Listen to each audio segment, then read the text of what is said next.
I feel like I could have one of my sweaters. Hey, you is a bitch. I am a freak show. Unload the clip. Run with the death note. Don't follow rules. Don't follow rules.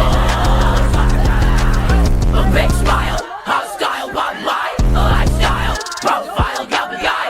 We don't wiggling inside. The grass is crooked. People fiddling inside. The grass not working.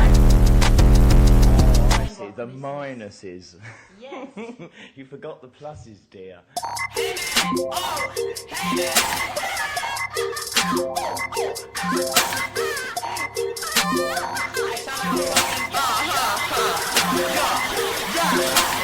I'm jacking off into a cup, looking like what the fuck is up? Keep the frozen cum inside my fridge like bitch, you are a nut. She want cum inside her face and then she said it's not enough. Bitch, I bust it on my nuts in the fridge, I keep my cum. Bitch, I fucking jerk off, bitch, I got a pudding dick. Everybody jerk off, bitch, I'm biting on a dick. Everybody jerk off, bitch, I got a pudding dick. If you don't fucking jerk off, I'ma give you bloody dick.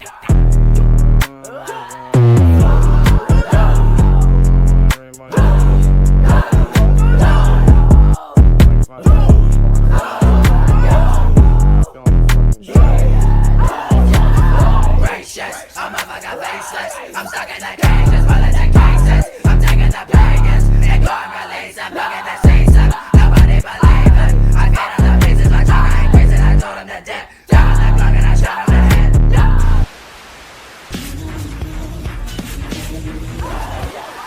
Gracious, I'm a fucking faceless. I'm stuck in the cages, rolling the cases. I'm taking the pagans, they can't release them. Look at the season, nobody believe it. I fed on